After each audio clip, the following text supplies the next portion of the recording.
വയനാട് മുണ്ടക്കൈയിലും ചൂരൽമലയിലും ഒറ്റപ്പെട്ടു പോയത് നിരവധിയായ ആളുകളാണ്. അതിൽ കുഞ്ഞുങ്ങളുണ്ട്, പ്രായമായവരുണ്ട്, സ്ത്രീകളുണ്ട്. ഇവരെല്ലാം ഏറ്റെടുക്കുന്ന സംവിധാനം സംസ്ഥാന ഓർഫനേജ് കൺട്രോൾ ബോർഡിനുണ്ട് എന്നാണ് അതിൻ്റെ ചെയർമാൻ കൂടിയായ അലി അബ്ദുള്ള പറയുന്നത്. അദ്ദേഹം നമുക്കിപ്പോൾ ഉണ്ട്. ഏത് തരത്തിലുള്ള ഒരു ഇതായിരിക്കും നിങ്ങൾ ഒരുക്കുന്നുണ്ടാവുക? 2000-ഓളം സ്ഥാപനങ്ങൾ ഓർഫനേജ് കൺട്രോൾ ബോർഡിന് കീഴിലുണ്ടെന്നാണ് പറഞ്ഞത്. എന്തൊക്കെ സൗകര്യങ്ങളാണ് അവിടെയുള്ളത്? ഈ 2000-ത്തിലധികം വരുന്ന സ്ഥാപനങ്ങൾ വ്യത്യസ്ത കാറ്റഗറിയിലുള്ളതാണ്. അത് ഇൻഫൻറ്റ് ബേബീസ് മുതൽ ബെഡഡ് പേഷ്യൻസ് വരെയുള്ള എല്ലാവരെയും കേന്ദ്രീകരിക്കുന്ന ആശ്വാസ സേവന പ്രവർത്തനങ്ങളാണ് നടത്തുന്നത്. സ്കൂൾ പ്രായത്തിലുള്ള കുട്ടികൾക്ക് അത് നൽകാനുള്ള സംവിധാനമുണ്ട്. കോളേജ് വിദ്യാഭ്യാസം വേണ്ടവർക്ക് അത് നൽകാനുള്ള സംവിധാനമുണ്ട്. അതുപോലെ തന്നെ പരിചരണം ആവശ്യമുള്ളവർക്ക്, സംരക്ഷണം ആവശ്യമുള്ളവർക്ക് അത് നൽകാനുള്ള സംവിധാനങ്ങൾ. അതാണ് ഈ വ്യത്യസ്ത കാറ്റഗറി എന്നുകൊണ്ട് ഉദ്ദേശിച്ചത്. അപ്പോൾ എല്ലാ സ്ഥാപനങ്ങളെയും റെക്കഗ്നൈസ് ചെയ്ത് അവയുടെ പ്രവർത്തനങ്ങൾക്ക് നേതൃത്വം വഹിക്കുന്ന സംസ്ഥാന സർക്കാരിൻ്റെ സംവിധാനമാണ് ഓർഫനേജ് കൺട്രോൾ ബോർഡ്, OCB എന്ന ചുരുക്കപ്പേരിൽ അറിയപ്പെടുന്നത്. അവിടെയാണ് നമ്മൾ കേന്ദ്രീകരിക്കുന്നത്. അതുപോലെ വിവിധ മതത്തിൽപ്പെടുന്ന ആളുകളുണ്ട്. വിവിധ മതസംഘടനകൾ നടത്തുന്നതുണ്ട്. എല്ലാ മതസംഘടനകൾക്കും കേരളത്തിൽ ഇതുപോലത്തെ സംവിധാനങ്ങളുണ്ട്.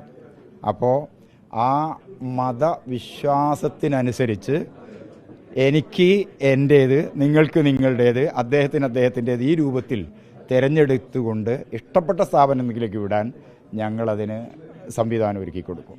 അത് ജില്ലാ ഭരണകൂടം ലിസ്റ്റ് തരും. ആ ലിസ്റ്റ് അനുസരിച്ച് ഞങ്ങളവരെ വിന്യസിക്കും. OCBയുടെ ഈ സോഷ്യൽ വർക്കേഴ്സ് ഉണ്ട്, അതായത് കൗൺസിലേഴ്സ് അടക്കമുള്ള അവരെയൊക്കെ അങ്ങോട്ട് ക്യാമ്പുകളിലേക്ക് വിട്ടുകൊടുക്കും. അവരെ നമ്മൾ ജില്ലാ ഭരണകൂടം ആവശ്യപ്പെടുന്നതിനനുസരിച്ച് അങ്ങോട്ട് അവരുടെ സേവനം വിട്ടുകൊടുക്കാൻ തയ്യാറാണ്.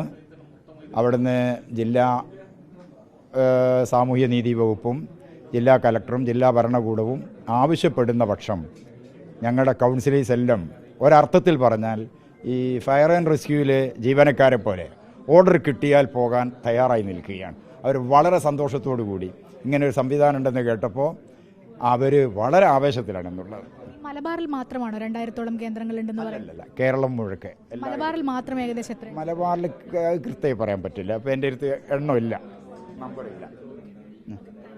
Okay, thanks.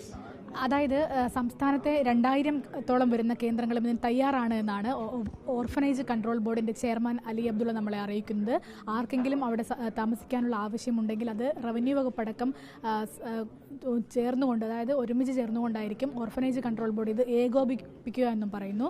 ഏതായാലും ഓർഫനേജ് കൺട്രോൾ ബോർഡിൻ്റെ സംവിധാനങ്ങൾ അതിനെല്ലാം തയ്യാറാണ്. സംസ്ഥാന സർക്കാരിൻ്റെ കണക്ക് കിട്ടിയതിന് ശേഷമായിരിക്കും ഔദ്യോഗികമായി ഈ ഒരു അറിയിപ്പുണ്ടാവുക.